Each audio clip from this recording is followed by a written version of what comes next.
Okay, good morning, everybody, and welcome to The Art as Well. This is your weekly source of inspiration, enlightenment, and connection with artists throughout Ireland and indeed beyond.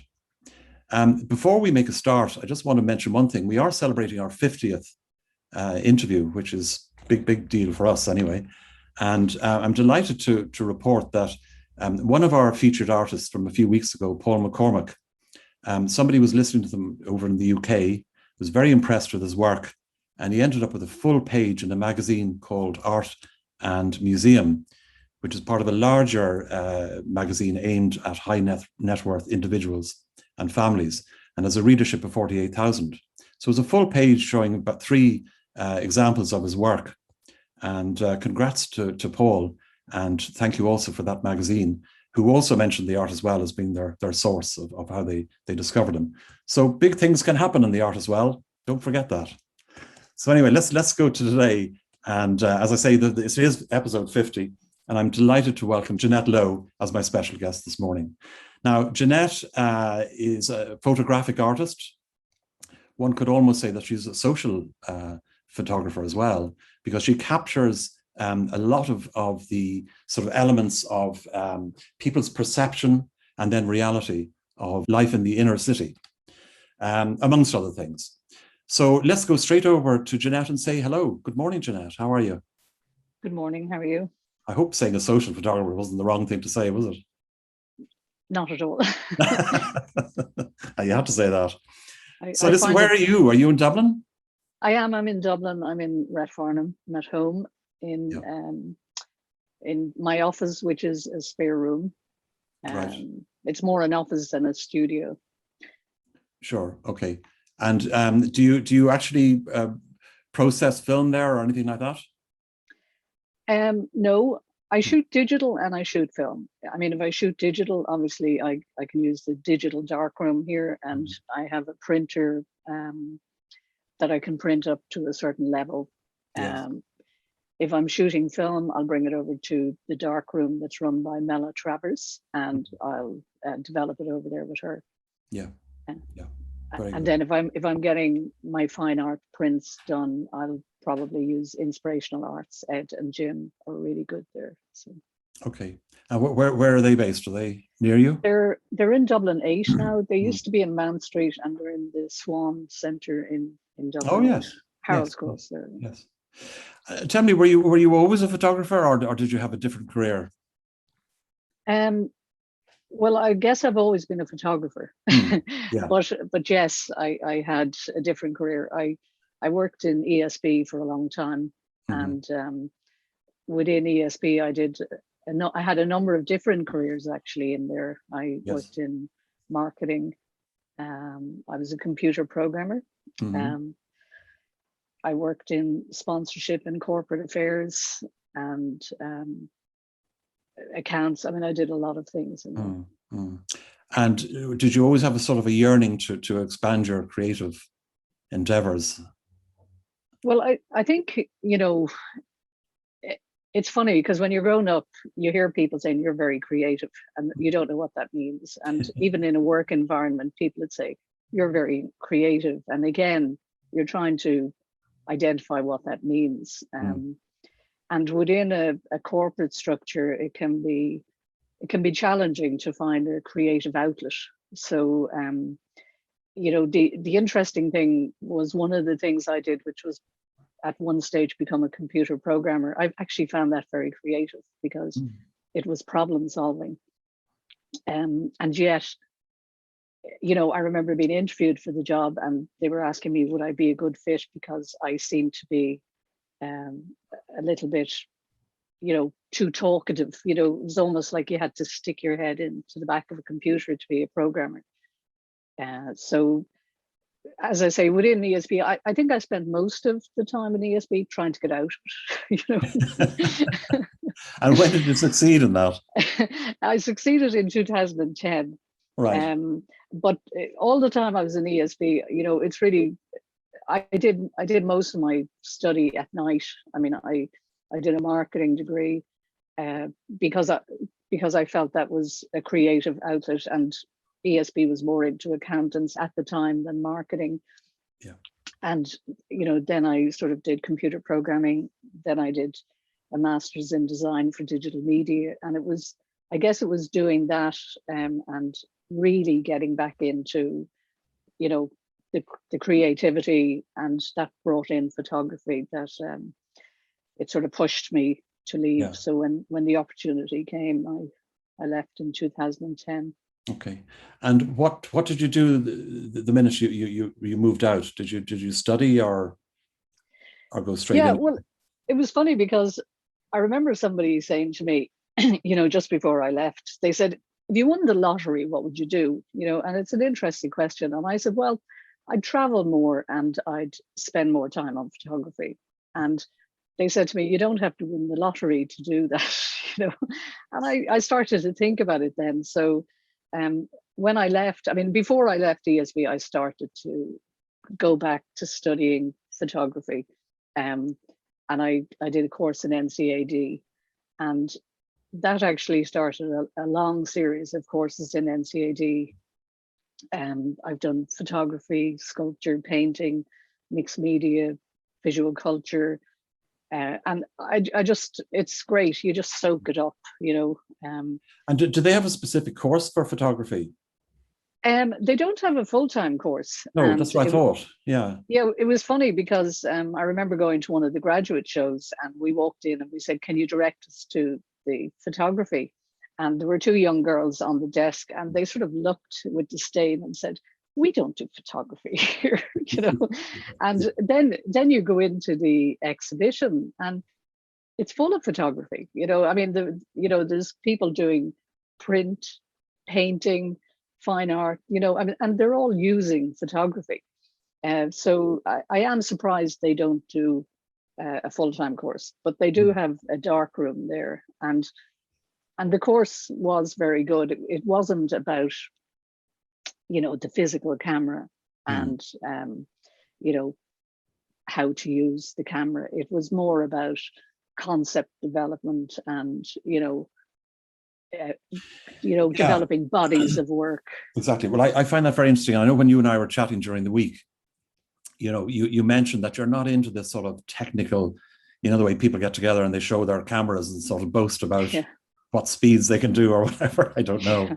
But that's not you. You're looking at the concept rather than the piece of work. It's like someone's brushes, and materials. It's more the concept first.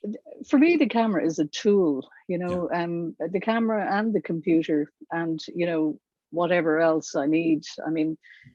I think, I've thought about this, and it's one reason why I don't call myself a photographer, because I haven't gone through the professional photographers, whatever. And I'm not really into talking about the, what lens you used or, I think for me, it's about seeing something and trying to represent that, and trying to represent what I saw, rather than even, the picture that came in, in the camera.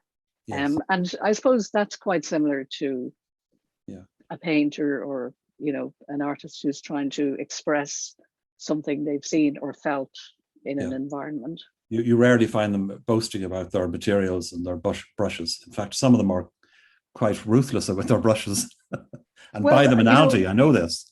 I did a number of painting and drawing courses in the RHA, and with Blaze Smith and Una and Dorothy and Mick O'D, and it was wonderful. Connor Walton, Keane McLaughlin. It was just amazing access to these people to see how they work. And Connor Walton brought in his complete studio nearly one day, and went through his paints, and he would make some of his own paints, and it was just, I just found it amazing, wonderful. It's just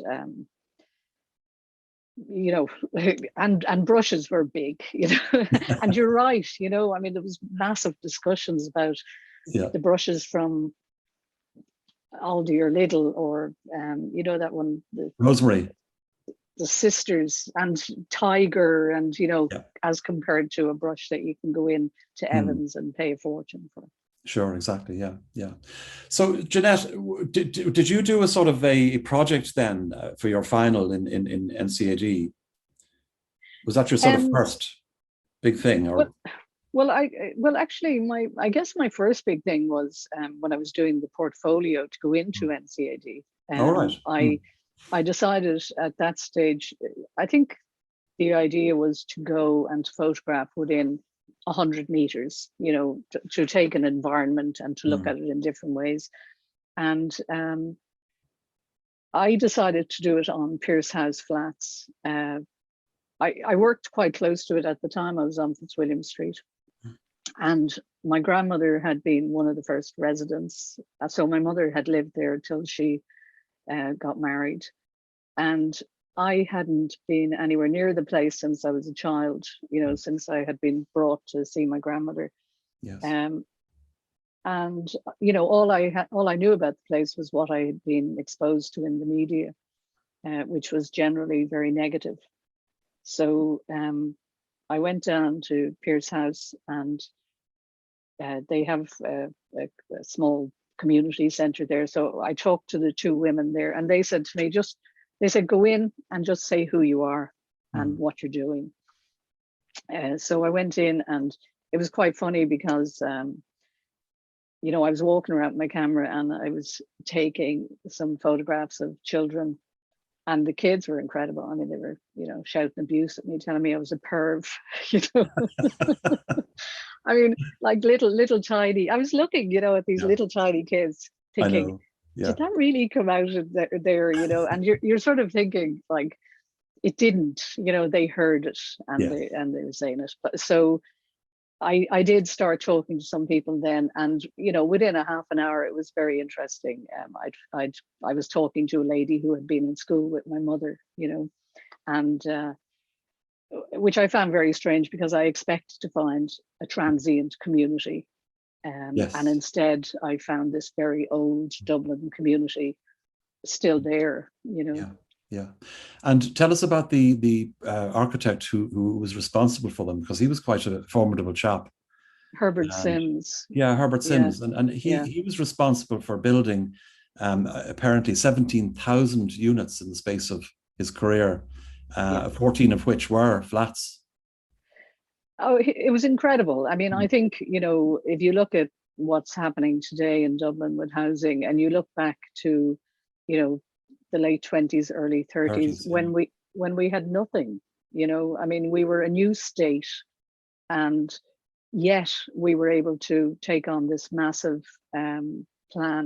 And I mean, essentially it was to clear out the slums because, well, there was big problems. I mean, what had happened was, the rich people had moved out to the suburbs in Ranelagh, and the poor people had moved into the big houses in Dublin. And people came to Dublin looking for work. And if you think about the Docklands, I mean, if you talk to the dockers, they'll tell you that on any given day, you could have 20,000 people, working on the docks and the ancillary industries. I mean, it's a couple of hundred now, probably. Yeah. So people moved close to be, to where they worked, and they took rooms. And I remember my aunt telling me this. She said, tenements have a bad name, but I mean, the meaning of tenement is a shared entrance. So, I mean, that's all it was. People were living in a house that had a shared entrance. So you had people who were living in the houses, let's say around Pierce House on Erin Street and Townsend Street. And then they decided to clean them out for a number of reasons. I mean, there was overcrowding. Oh yeah. There was big, TB problems, and that was one of the big drivers as well. And again, the parallels with today and the pandemic are amazing if you look back, because the architecture was actually influenced by TB, and you will see in some of the social housing flats where, there were shared balconies and external balconies that were big enough to put a bed on, for people with TB. Right. Yes. And and also the hospitals that were built at the time. And you'll see photographs of beds being wheeled out because it was all about, That's really interesting air. because, obviously this chap, Herbert Sims, had a very social approach to the whole thing. Whereas nowadays it's, how small can it be and how much can you get? Oh no, I mean he was a very interesting guy. Like he was English. He'd fought in the First World War, and when he got out and he got some money, he decided to study architecture. And then he ended up in Dublin. He wasn't the chief architect in Dublin. He was the second architect or the assistant. And but when the chief architect left, Herbert Sims took on 2 jobs, and he was totally overworked. But at the time, he went to Amsterdam, he went to Manchester, and he went to the Punjab. And he used all the influences in what he was building. And he wanted to build, good. And all the, excuse me, the flats complexes were state of the art. Yes. They were state of the art, and they were immaculate, and people had their own bathrooms, which was very unusual, because one of the things about the tenements was people sharing toilets and stuff. And so like he was also tragic. I don't know, he actually committed suicide. I mean, he threw himself under a tram, and he left a letter citing overwork. So I would say, I'd say it was probably something to do with the First World War as well. Sure. Yeah, that was 1948, I believe. Yeah. But he left a wonderful legacy, and it is terrible to see some of them being demolished now. Yes. Well, let's look at a video that you made of that project, and then we can discuss a little more about the outcome of it. But it's just it brings us through the rationale and then how the whole thing developed, which I think is very, very interesting.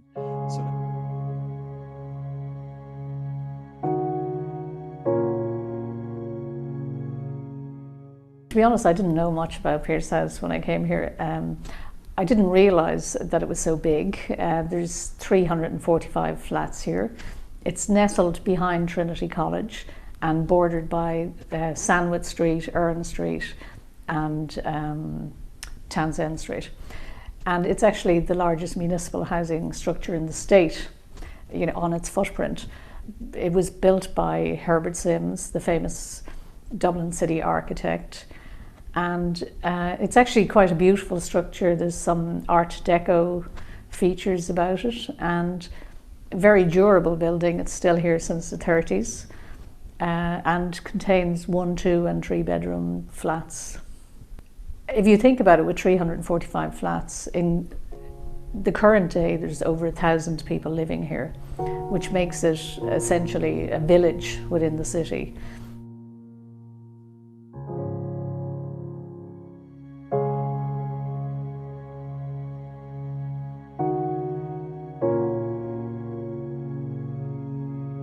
For me, it would have been very easy to take the photographs, take them out to a gallery, have an exhibition.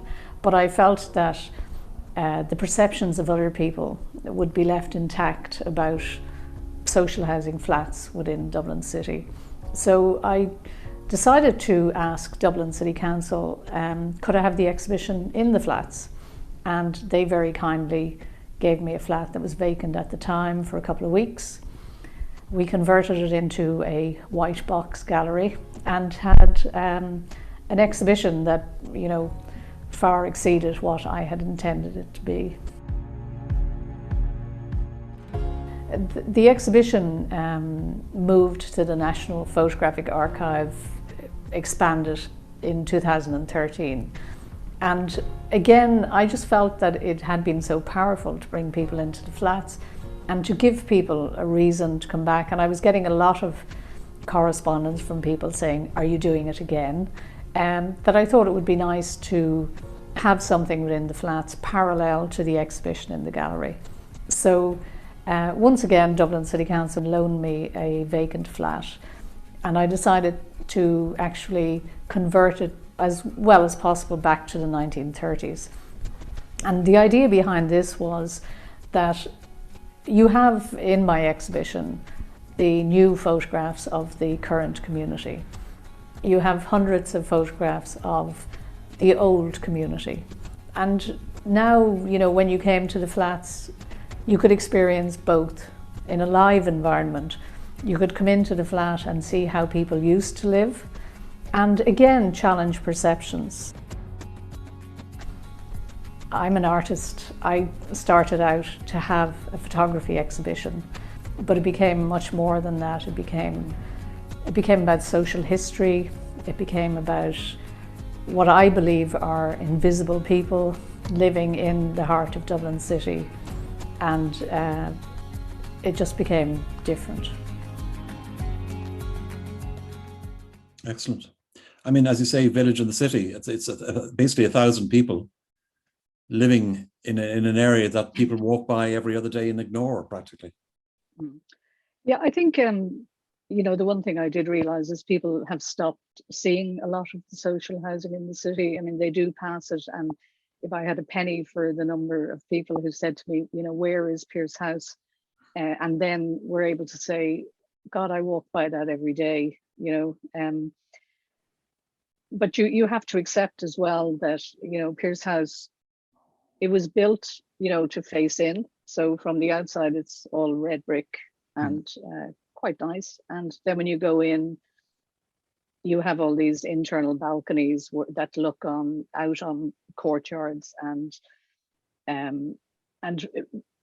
facilitate community big time, because if children are playing, people can watch them at one end of the complex or the other. There's always someone keeping an eye on them. Or the washing lines used to be a big source of engagement for people. And there's no lifts, so you'd see people helping people lift things upstairs. And I mean, there used to be pram sheds where people would leave, you know, the larger prams that they had, so they wouldn't have to bring them up the stairs. Yes. But I suppose, you know, as I said, if you have 1,000 people, and around my grandmother's time, it would have been more, the families were bigger.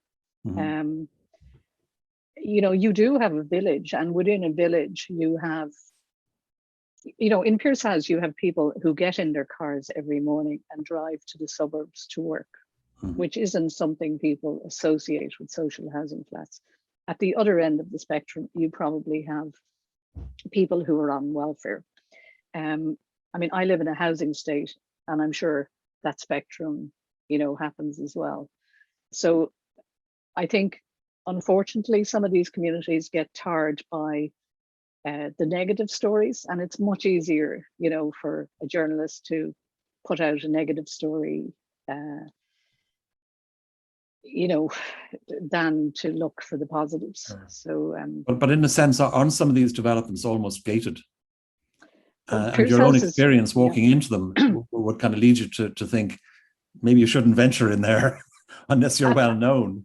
Absolutely. I mean, Pierce House actually does have a thoroughfare. So you do have people, you know, who walk through from office blocks. So, you know, if you're walking by the next time, you can walk in one gate and out the other. But you're totally right. They are gated communities. And like when I had my first exhibition, I like to set myself some targets. And one of the targets I had was I wanted to get the people in the private apartments across the road to come in. Yes. And when we opened the doors, they were first in, you know, and they were saying, oh, I've been looking over at this place for years and I've always wanted to have a go, like, you know. and then they were coming in and they were saying, wow, you know, this is as big as my flat, my apartment across the road. Probably bigger. Yeah. So actually, it was very funny when I had the exhibition where I converted the flat back to the 40s.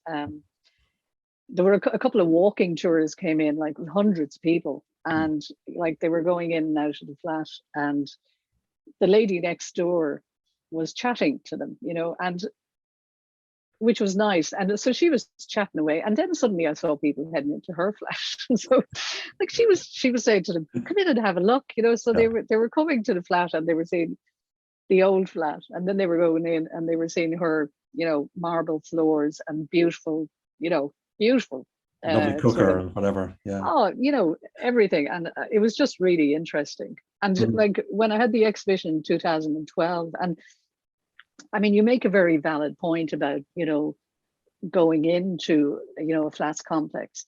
And I was aware that people didn't go in, but what I didn't realize that I facilitated in 2012 was I facilitated an awful lot of people who had moved from the flats out to the suburbs, to give them a reason to come back. And I mean, they came back in droves. People came from abroad, I mean, Really? it was amazing. And like people came back and they stood outside their old flats. There was one man who knocked on the door, and he said to the lady, he used to live there, and suddenly he broke down because he said he just had this flashback. He'd got TB, and he remembered being carried out on a stretcher, and he didn't even expect it. He just broke down. And then somebody else went up and knocked on a flat they used to live on. The lady was in the garden and asked could they use the toilet. And I mean, she let the lady in, like, because she used to live there, and it was but the people who came back, it was amazing because they're living everywhere. They're living in Terranure, Rathfarnham, down the country. I mean, one lady drove up from the west, and she just sat there, and she knew my mother, and she talked about how wonderful the community was. And she said her father had died and her mother just couldn't live there anymore because there was a lot of workplace accidents, and her father had died in an accident. So her mother had got a transfer, which people did. She got a transfer down to Ringsend, and she said she hadn't been back in the flat since then. And I think that was in the 50s, so it was very powerful. Yeah, you mentioned the whole idea of community, which is very interesting, which is an often misused term, community. I mean, what the hell does it mean, really? But you were talking about back in the day, there would have been a lot of dockers, as you mentioned. 100 of whom might go out to seek work, and 80 of them come back. Yes. All right. No. But about that, there was always food left on the door of the person who didn't get work. Yeah, I mean, community. You have to sort of think about what community is when people keep saying there was a great community. Like my mother used to say, the community was second to none. And initially I said this is rose-tinted glasses. People. But when you keep hearing it, you actually try to evaluate what they were talking about and the stories that were being told about, as people said, we had nothing, but we shared everything. And community to me, I think now it's bigger than the individual. It's when you're part of the larger thing that will support you. And you're right. I mean, the dockers, I mean, there were button men, and I know my grand uncle who also lived in Pierce House, his name was Gandhi Savage. I mean, they all had nicknames, All right. Yeah. So Gandhi was his. I'm presuming the man was bald. So like he was a button man, which meant he got work. But other men went down for the reed, and there were two reeds. There was one on the north side and one on the south side. So you stood there and the guy picked out, that famous picture actually with Marlon Brando is it on the waterfront? Apparently, if you want to get a good idea of what the docks was like, that picture is, amazing. All right. Okay. So if they didn't get work, they ran down to the other one. And if they didn't get work, then they didn't work for the day. But if one guy got work, he might, 4 families might eat off that day.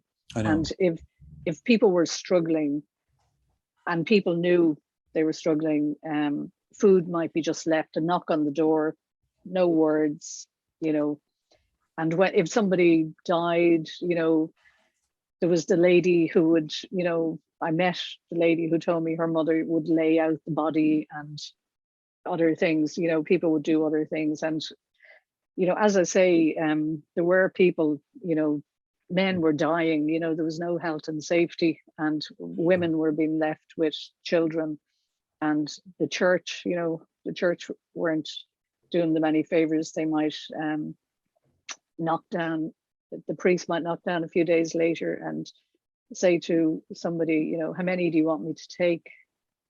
And one lady told me that she remembers, men chasing, well, actually, I think it was women chasing the priest off the complex, because they wanted to take away this woman's children after she lost her husband.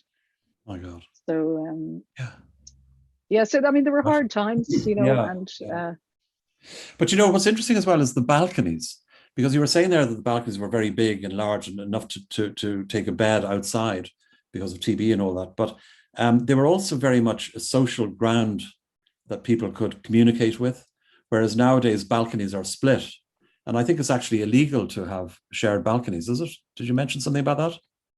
I wouldn't say it's illegal. I know the church said in the late 30s that it was immoral. That's what she said to me. Sorry, yes. Immoral. Yeah. How could you forget? Yeah, exactly. How could you forget? And I mean, when I heard that only a couple of years ago, Ellen Rowley, the architect, had discovered that the church had said that in the late 30s. You just think, I mean, here's a community, trying to get on with it, work, trying to bring up their children. And then the church comes out and says to them, well, you're immoral because you live in, a particular type of housing. And to me, that must have been the start of it, the start of this whole idea that there was something wrong with people who lived in flats. And I think a lot of our rural politicians would have a lot to answer for as well, because there were no flats outside of Dublin. So when they came to Dublin and they saw these, they associated them with things they had heard about. And I'm sure someone could do a thesis on it. I mean, I have my own views, but, I mean, and actually the balconies are amazing, because if you're an old person and you live in Pierce House, you open the door and you're suddenly in the community. Yes. I mean, I would have said to my mother, my grandmother had 13 children, right? And lived in a 2-bedroom flat in Pierce House. But yet, like, they were, my grandfather was in the army. There was always money. Her flat was immaculate. And I would say to my mother, where did you all sleep? And it sounded like army maneuvers at night, for people to go to bed. And you'd say, what did you do for privacy? And I remember my mother saying there was no such thing as privacy in my day. And now architects build to give people privacy. So they build people little balconies. And people that have moved from flats to modern apartments find it very difficult, because there's a lift, so you don't meet someone on the stairs, internal corridors, and then balconies are cut off, obviously. Yeah. And one can understand that in today's circumstances, but still, it's some of them, I mean, aren't even allowed to put their washing out, so they're just taking away a lot of the social traditions that people would have had for meeting, and they might meet someone in the lift, but it's not the same. It's it's not. No. Let's have a look at some of your work just to finish off that particular part, because there's a few other areas like the demolition of Dublin, the invisible front line, Holles Street, and life in imitating art. These are sort of areas that we want to get through. So let's go and have a look at that. Okay. All right, Jeanette, off you go. Okay. Well, this is probably the photograph that I suppose was my most successful at the time. I took this photograph just outside my grandmother's flat. I turned around and these two little guys were running up the stairs to get their towels. They were heading off to the beach. This photograph ended up in the National Portrait Gallery in London as part of the Taylor Wessing. Actually, it was funny because that the year I took it, I submitted it to the RHA and it was rejected. And if it hadn't been rejected, I wouldn't have put it into the Taylor Wessing. So that taught me a big lesson about Yes. rejection. Yeah, never give up. Well, Very good. the one thing I've realized about this business is it's 99% rejection. Yeah. So you just have to put out 100 things to get there. Yeah. So this is Pierce House, and I suppose It this looks more like Marbella. Yeah, it probably plays on what I like to do, which is challenge perceptions, you know, of the people who live in social housing flats. I mean, I literally was in the flat where I'd converted it, and I came out, and it was this lady, was her niece actually. It was this lady who was allowing people into her house, and I took this photograph, and people seem to like it. Yeah, it's a lovely photo. Lovely photo. I love this Well, shot.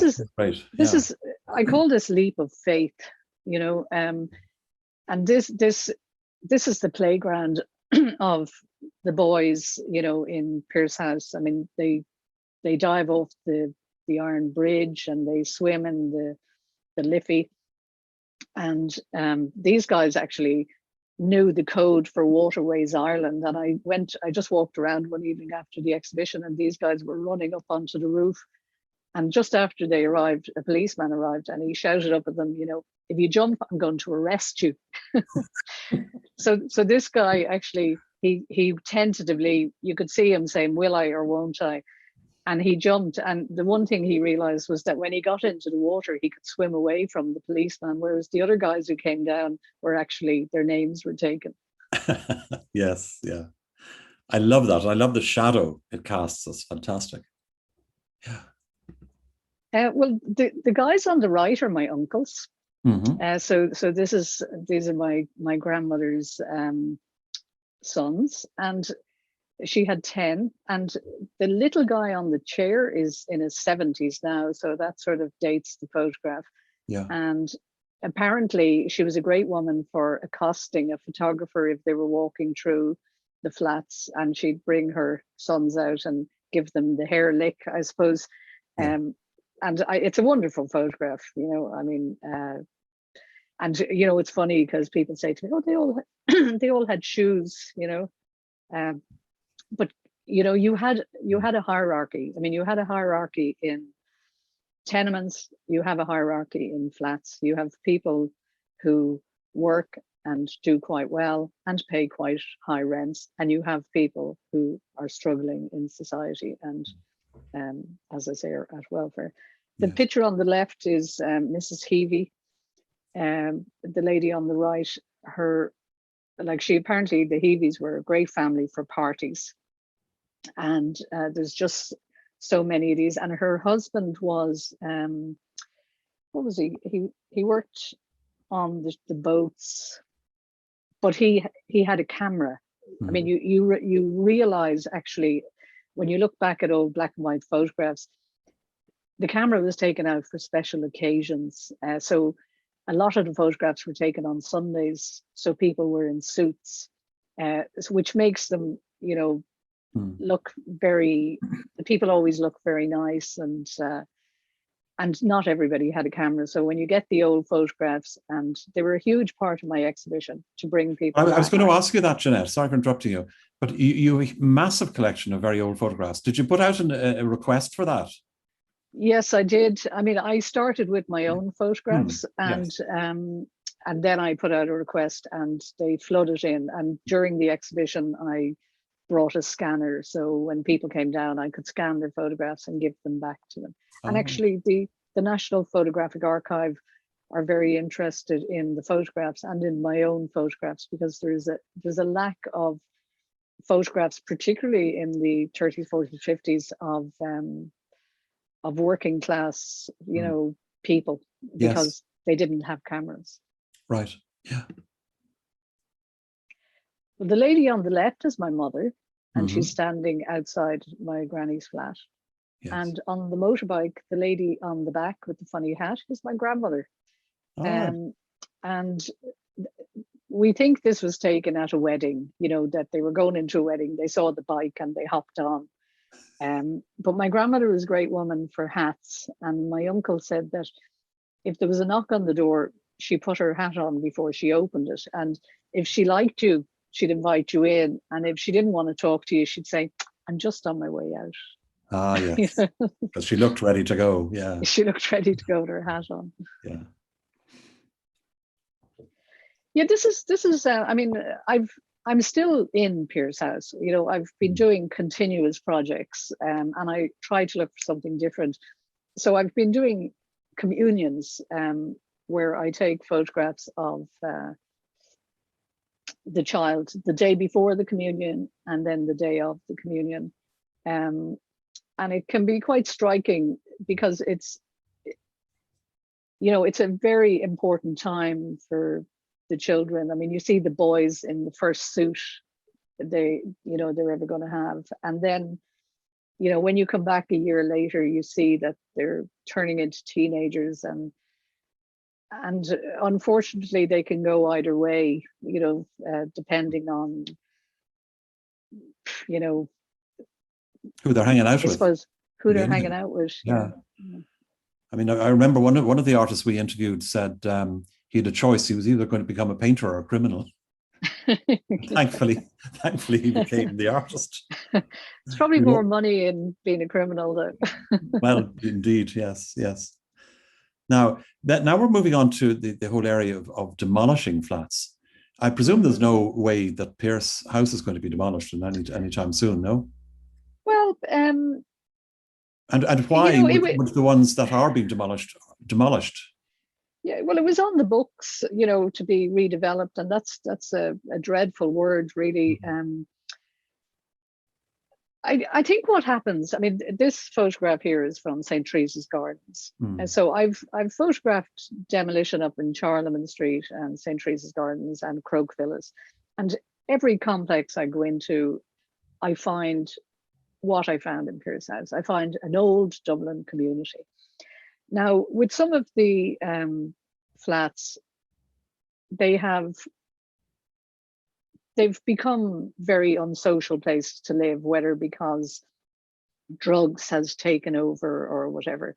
And instead of addressing the problem, the solution seems to be, let's clear everybody out, let's floor it, and we'll start again, you know. And yes. I just think it's dreadful, because let's say within Teresa's Gardens, you would have had what they call 500 units, you know, so that's 500 families. And I mean, it takes about 10 years to clear out a complex like that, because they facilitate everybody to where they want to go.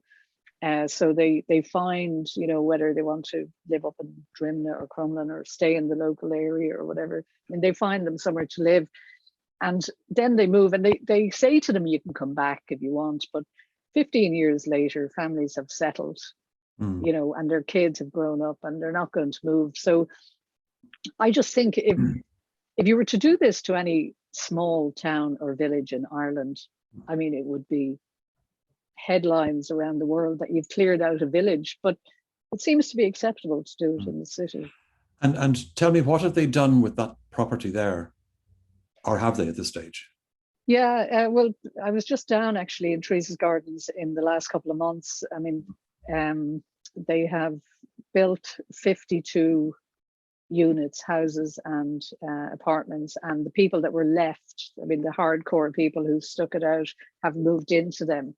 And I mean, they're very happy with them, but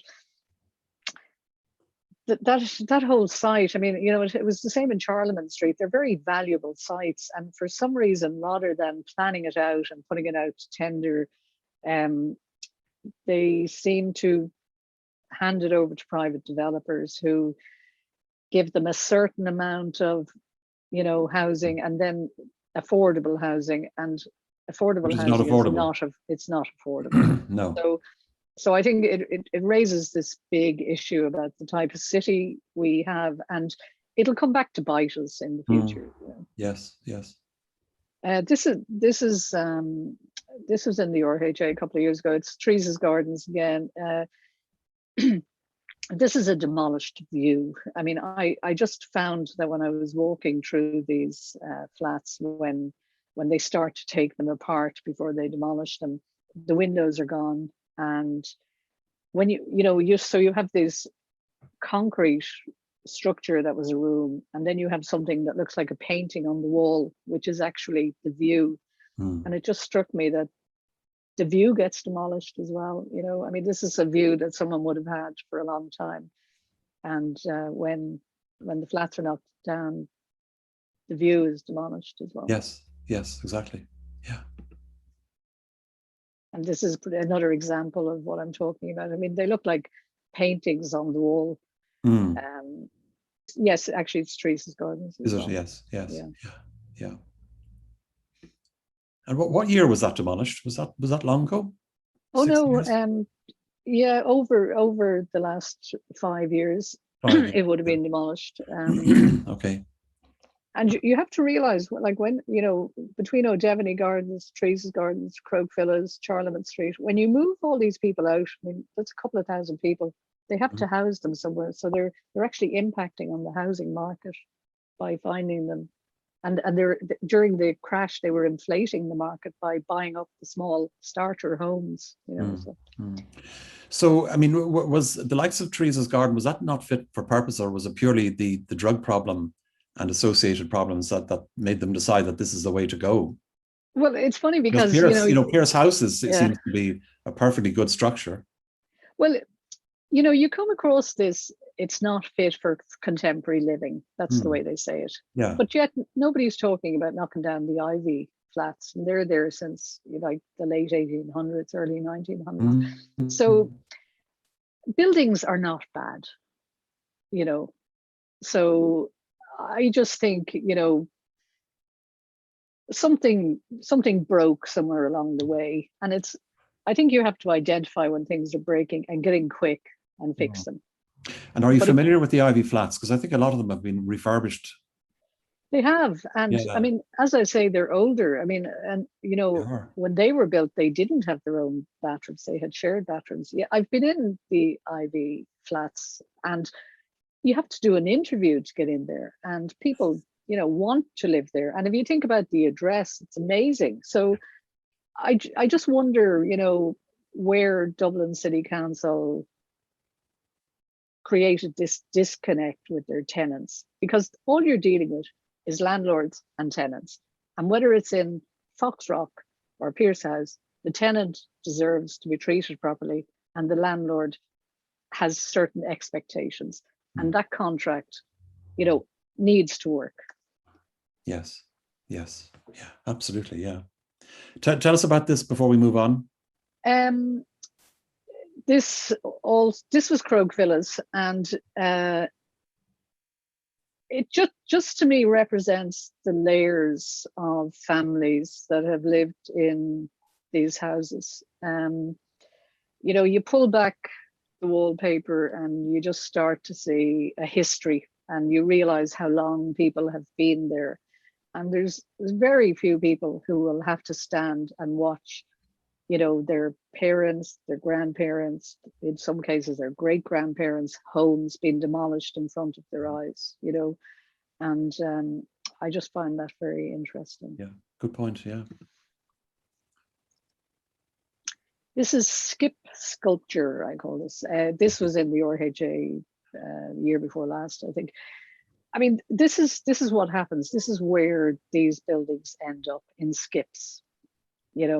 Everything is broken down into the metal, the bricks, the windows, and they all end up in skips, and they're all taken away, and then they start again.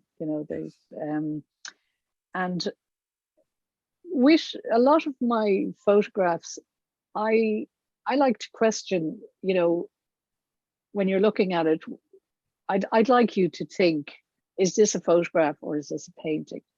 And this does that very well in the flesh, because I've watched people stop at it and go, that's not a photograph, Yes. And Yeah. To me, it's irrelevant whether it's a photograph or a painting. But I like that I create that ambiguity sometimes. Yes. Oh, this is, I worked here. This You was did, ESB. So I was familiar with this view. Yeah, this is the ESB building. I decided to actually record the demolition. So I went in before people left the building, and I've been recording it ever since. For, yeah, it's a personal project. I'm doing it myself. ESB know I'm doing it, but I'm doing it myself. And so I've been doing it now for, God, three and a half years. And I go in every so often and I take photographs. And as you have probably noticed, if you've gone down William Street now, the buildings are coming back up. And I've been through the full cycle, you know, because I'm seeing things I recognize and I shouldn't, because the new building is going up.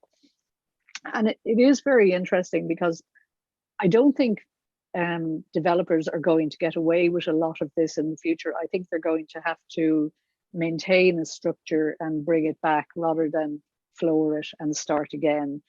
And personally, I would prefer that that's what happened, because I think we're demolishing our city. And I think, I mean, if you look at Charlemagne Street, one of the blocks that was knocked down was a 1940s block that was built by Michael Scott, French Mullen House. And it's an awful shame that it was knocked down. Charlemagne Street is so soulless now. And if the developer had to integrate the 1940s building, even as a community hall, but integrate it, at least we'd see a footprint of the history of that street, and we're losing all that. Yes, yes. Have they finished redeveloping the ESB building? No, No, they haven't. that's ongoing. They haven't finished. It's ongoing. Yeah, but they are doing the fit out at the moment. I think they're due to move in by the end of the year. It was delayed because of COVID, but yeah, be interesting to see what that looks like. Okay, let's move on to the invisible front line. Can you talk us through this? Sure. And well, this was my COVID project, I suppose. You know, again, when you listen to the media, if you hear what was being said about inner city flats during the pandemic, there were two stories that came across to me. One was, you know, the balcony bingo, that the people in the flats were, you know, having great fun and playing balcony bingo and entertaining themselves. And the other one was that there was a rave in Oliver Bond flats, and people were saying, this is terrible, you know, why these people, you know, why are they doing this? And I mean, I feel real sympathy for that, because if there's a rave, you know, it's not being organized by 400 houses, it's probably been organized by one outlier, you know, but yet it's the story that comes across in the media.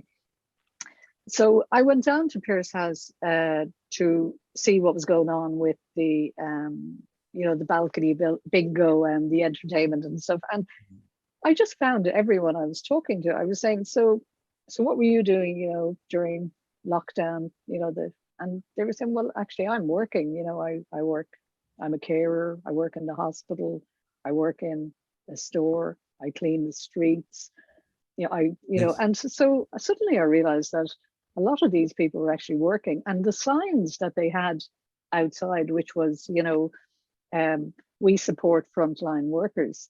I thought they were supporting the hospitals across the road, you know, because Holles Street, let's say, is around the corner, but they were actually supporting their own people as well as the hospitals. So to me, it was like, again, I mean, I sometimes think these people are invisible. We don't see them when they service in the supermarket or when they're looking after the old people in the nursing homes. So I decided to record them. And, you know, even though I was working in Holles Street at the time and there were nurses and doctors who were obviously doing a wonderful job, I decided just to go for the next level, which was the invisible frontline, and to record some of the people. Yeah. So what I did was I wanted to take them in the flats, and if they had a uniform, I wanted to record them in the uniform, because that was important to me, because I wanted this juxtaposition of the people in their work gear in the flats or in their homes, Yes. Yes. Mm-hmm.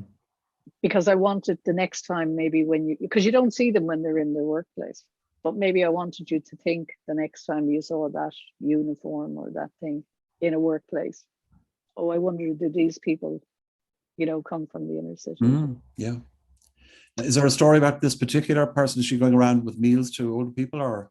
Yeah, she was doing Yeah. the Meals on Wheels. Meals on This is Wheels, yeah. Bernie. And she lives in Pierce House, has done all her life, and works in St. Andrew's Resource Centre. Yes. And she got a letter from the Lord Mayor, for her service during the pandemic, an award. Sorry. Very good. And this is Chloe Gaynor. She's an air hostess, and I guess people don't think that the air hostesses come from inner city flats. So she just came back from work. It's her dream job, and she may lose it because she's only in a little while, and I don't even know if she has lost it. I mean, obviously Aer Lingus are downsizing because of the pandemic. Yeah. And her family are there in the flat since the beginning. Yes. This lady actually lives in my grandmother's flat, which I found very interesting. Actually, in the flat. Yeah. So I've brought her up to speed on the history. And actually, the lady who lives next door has been there, since my grandmother was. It was her mother's flat. So. And this girl was due to do her leaving cert, but instead ended up. She also worked in a nursing home, so she was working in a nursing home, and was being tested every week, twice a week, for COVID, which she said was very unpleasant. And I mean, some of the people who went out to work, they didn't have to work, but they chose to, because they said, particularly the carers, they said if they didn't go to the old people that they would normally visit, the people wouldn't see anybody. They just have their meals handed through a window or something to them. So I mean, these people, they were putting themselves in the front line, and they were telling me that they were coming home, straight into the shower, scrubbing themselves before they would go near their children. They were terrified that they would bring, the disease into the complex, because people live very close. Exactly. Yeah. Okay, now we're going to move on to Holles Street, and I hope I didn't neglect to mention that you are artist in residence in Holles Street, and I know that doesn't mean you photograph babies all day, but maybe you'd explain a little bit about what that is. And I've just realised my sequence is completely out. Oh, don't worry about it. So I'll go back. So this is the first slide. Actually, leave that one for a second, because this again is my headphones may die, so I'm just getting a spare pair just in case I have to plug them in. Okay. Yeah, this was interesting, because this is it follows on from the invisible front line, but it also links into Holles Street. I am the artist in residence in Holles Street, and it was through a conversation with Rona Mahoney a number of years ago that I said to her, my God, there's a project in there. And she said, well, we're due to move, which is in the news every day. So we arranged that I would go in and take some photographs. Again, a personal project it was at the time. And I took some photographs, and then I moved away because I had to do something else. So I stopped going in, and I got a call about 2 years ago from the matron, the director of nursing, Mary. And she said to me, I know you took some photographs. We're just afraid, because the hospital is changing so much, that we're going to lose all this history. Would you come in and do it again? So we formalized it as an artist in residence. So I, as well as taking photographs of the building and the community, I also try to bring, art and culture, I suppose, to the hospital. Like, we've been in open house, and we've been in heritage, is it what's it called, culture night, and things they never would have done before. And we formed a relationship with the National Gallery, where during COVID, the National Gallery allowed the frontline workers free access to some of their online exhibitions and stuff. All right. Yeah. But this lady actually, she's a caterer. And when I went back, this picture was in Rua Red this year, which I never got to see. And when I went back to get her permission to use the photograph, I was just talking to her, and she was saying, I said, because what I did was I said to people, tell me some experience you had during COVID. And she said, well, she's from Lithuania, I think, but she's been here a long time. She's married, her husband and kids live out in Navan. She lives in Navan. All right. She said, the one thing that really got me, she said, that I remember during COVID was, I get the bus in from Navan every morning, and I'm at the bus stop at 5 a.m. And she said, when they cut down the capacity on buses to 25%, she said the bus would pass me. So I'd be standing there waiting for the next bus, right? And she said, but then I got clever, she said. Then I got up earlier and I walked another 20 minutes on the main road towards Navan. And I got the bus earlier. And I was just thinking, I mean, this is ridiculous. That's dedication for you, isn't it? Well, it's necessity. Yeah. And I said to her, and why did you choose to live in Navan? And she said, because we didn't want to live in a box. And, the contrast to that is another lady who works in catering, who lives in Pierce House, who leaves her flat in the morning and walks around the corner to work. And I mean, there was huge talk during the pandemic about people not wanting to live in Dublin. And that really annoyed me, because they said there's nobody living in the city. And what they were talking about the tech workers who had taken off, because they didn't have to live in the city anymore. Yeah. And nobody was talking about, the people in the flats who were essentially keeping the city running. Yes. Because this woman, if she can get a job in Navan, she'll take it.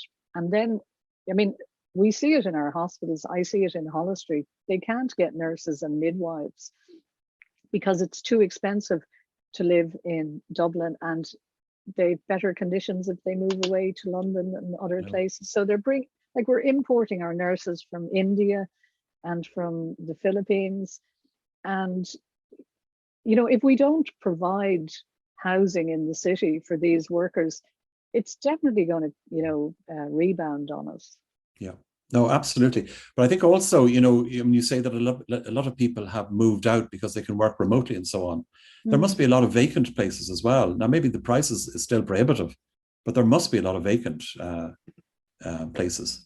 Yeah, well, there are there are apartments down in the Docklands that are vacant, that the developers are holding on to them to maintain the price. Oh, I mean, right. Yeah. Where Pierce House is on the South Docks, it's the most developed part of the country over the last 20 years. I mean, it's been battered with development. They've said they're going to regenerate Pierce House now. It'll take years, and I really hope they do, and I hope the community remains there. Yeah. Because if it moves out, anyway, sorry, I'm rambling. No, don't worry. Let's move on. This is a lift in Holles Street, and I said to you before, I think I recognized the crack there, but I was told we were having twins, and I looked downwards. Yeah, well, to me, I mean, Holles Street is a 1930s building, which I had to inform them of when I did some research, because they all thought it was a lot older. It was built with money from the Irish Hospital sweepstake. The year before, Holles Street was talking about closing because it was running on private donations. And the people in the hospital, they just really want a new hospital because they're trying to work in this 1930s building that isn't really suitable. It doesn't match the technology, does it? No, this photograph is actually in Woman in the Machine in Carlow at the moment. And you forget actually the amount of technology that's in hospitals, because we think about caring professions as being, you know, working with your hands, and just that's the name of this photograph, working with their hands. But there's huge technology, as we noticed from the cyber attack, you know, recently, and also that nurses, they have to really upskill now in all this technology. So it's a much more intense training practices that they have. Yes. Yeah. And this is also in Carlow. And these wards are disappearing because everything now in new hospitals is private wards.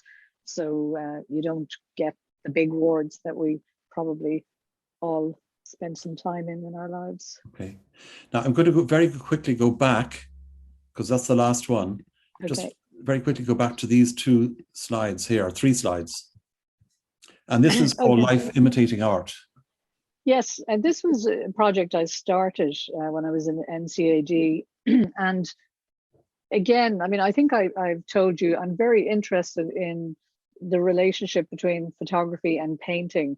And painters think us photographers have it really easy, that we just go out and click and we get our camera, or, you know, we get our shot. But I mean, it can be incredibly difficult. You know, we can't set up complementary colors out in the real world, or you know, there's noise, you know, in photographs with street furniture and advertising that really might not be the way we want to represent something. So with this project, I used Edward Hopper as my influence, and I went out and took some shots around Dublin, night shots. And I said, okay, if I was Hopper, how would I portray this, you know, as a painting?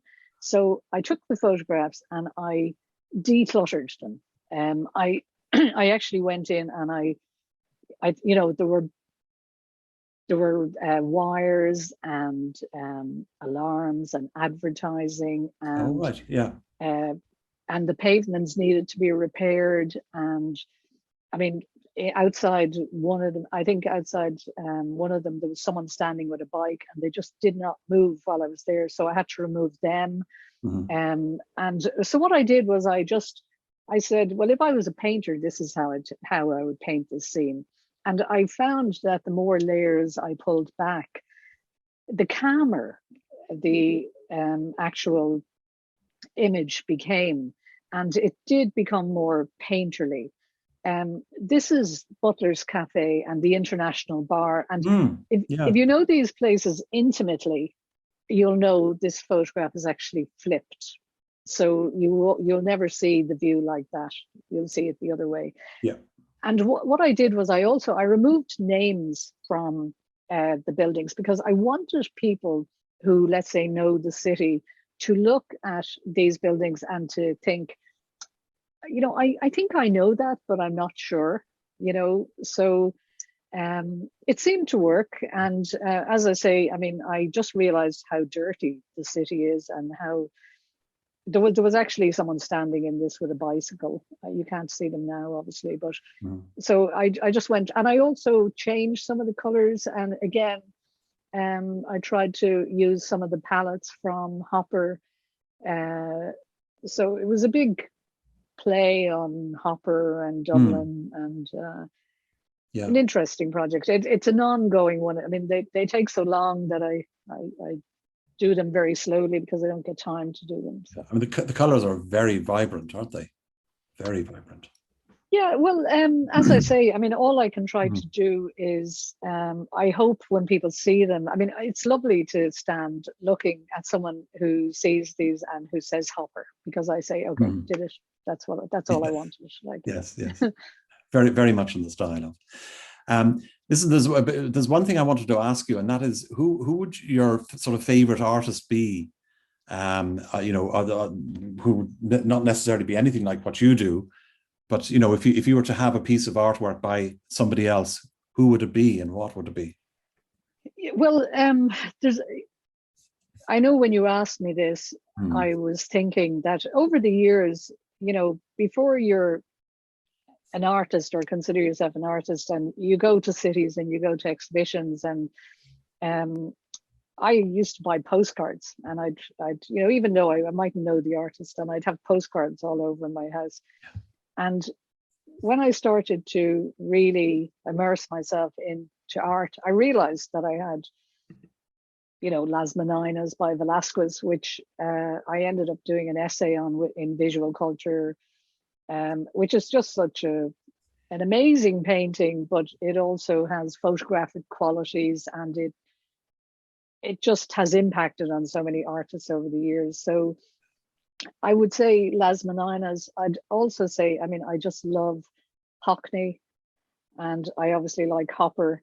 And as a photographer, I would have loved Cartier-Bresson, Henri Cartier-Bresson, and and actually all the Magnum photographers, all the people who went out and represented, real life in black and white. And I have a love of black and white. And actually, one picture I haven't given you, I guess, is because I realized after I did this, I hadn't included any women. Now, I know in the early days of art, there were no women. But as a photographer, I think Evelyn Hoffner did, fabulous photographs around Ireland and Dublin. And, one of the nicest things that was ever said to me was that, some of my work, when I was in the National Photographic Archive, they said they felt my work was reminiscent of hers. And I found that was a huge compliment. And they actually, they showed my work to her. So I was very, very happy about that. I'm going to read out a few questions now, but before I do, can I just ask you, where's the future for Jeanette? Have you projects that you're working on at the moment? I have ongoing projects. I'm continuing with the Invisible Front Line because I'd like to actually represent more of the city with that, because I'm very interested in Dublin, and as you might have gleaned, I'm very interested in housing and the housing problem and architecture, and allowing these villages to exist in the city. I'm a fifth generation Dubliner on both sides, which is probably unusual. Even though I didn't realize that till I started to sort of do your research, to do some research. So I am very interested in the city and in inner city communities. So I'd like to explore maybe some other communities abroad, because I think you'd find big parallels, because I brought this exhibition to San Jose in California, and I was amazed at the parallels, with housing and with people living in public housing, as they'd call it, and the same issues are there. And I would actually, I'd like to do a book. I think I would, I'd like to take some time out, maybe do a residency somewhere and actually just concentrate on,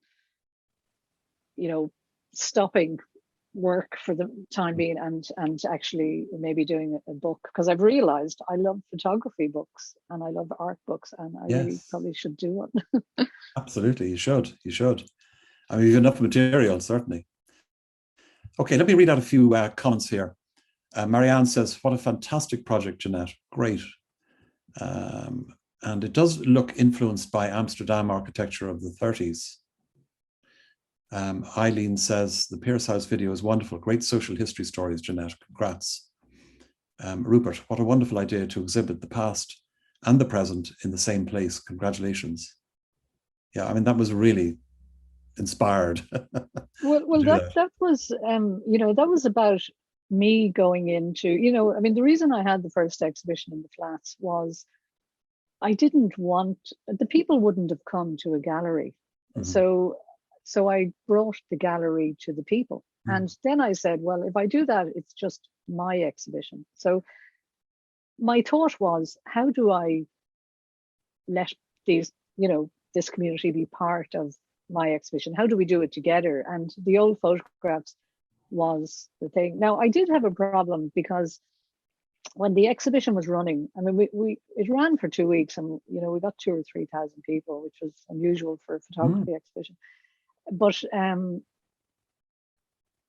I had to sort of channel them in to see my photographs as well, because they were all going in to look at the old photographs. Yes, yes. And funny, everybody, no matter what background you come from, could relate to the old photographs. You know, they were saying, I have that photograph at home, even though I'm not from here, because photographs were taken in a certain way. Yes, and everyone posed and they were on their best behavior. Yeah, and within, you know, just to mention, when the exhibition was in the National Photographic Archive, I mean, parallel to that, the flat was an installation, but within the National Photographic Archive, I also included installation. I mean, I don't know if you saw on the video, but there was a tree with a ring. Yes, yes. And these were rings that people used to sit on. And I walked in one day and there was an old lady sitting on it, and she said to me, "You don't know what you've done," you know. And I mean, I knew from the way she said it, it was something nice. And, you know, to bring, you know, we painted one of the walls, you know, as the flat would have been, you know, they had the line, so it was green, corporation green on the end, and you know, the other colors on the top. Brought an old cooker in, you know, just to give the sense of.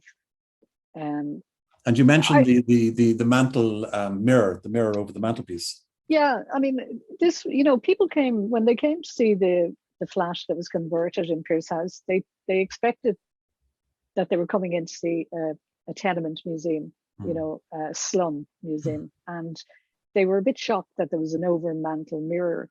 But one of the ladies had said to me, she said, my grandmother had one of them. And if you had a good piece of furniture, it was passed down. So people did have a good piece of furniture, and it was passed down through the generations.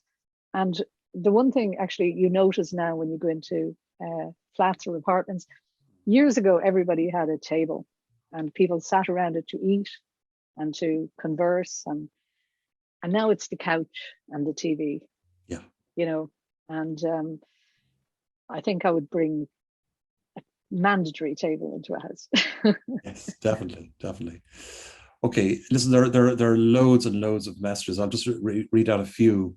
Congrats on episode 50, says Liam. As usual, the hour just flies by. I mean, it's incredible. You know, suddenly it's 20 past 11. Do you know what? I won't be able to read them out, all of them, unfortunately. But thanks all for your lovely comments and thoughts. And I think because we've run so much over time, we better wrap it up there. So, Jeanette, thank you so much. I mean, that was so fascinating, you know, and very unusual, but a wonderful project. And I can see it being a project that's going to last a lifetime, probably. Well, I sort of, you know, I think, I hope my photographs will be more important when I'm not here anymore, you know, that I am creating some sort of an archive that will be useful. Absolutely, definitely, yeah. And we look forward to seeing the work you do in the future. And maybe you'll come back to us in a year's time and we'll check up, huh? On that book. You have your book. Exactly. Yeah, exactly. Okay, listen, thanks so much, Jeanette. Okay, we'll leave it there. Thank you. So next week, we have an artist. Now, this chap has designed stamps, he's designed banknotes, he's done portraits of politicians, political events, all sorts of things. You might be able to guess who it is, but I'm not saying until Wednesday, but I think you'll enjoy it. So join me again next Saturday and same time, 10 o'clock, and I look forward to seeing you then. And thanks everybody for joining this morning. I hope you enjoyed it and look forward to seeing you then. Thanks again. Bye. Bye, Jeanette. Thank you. Bye. Take care.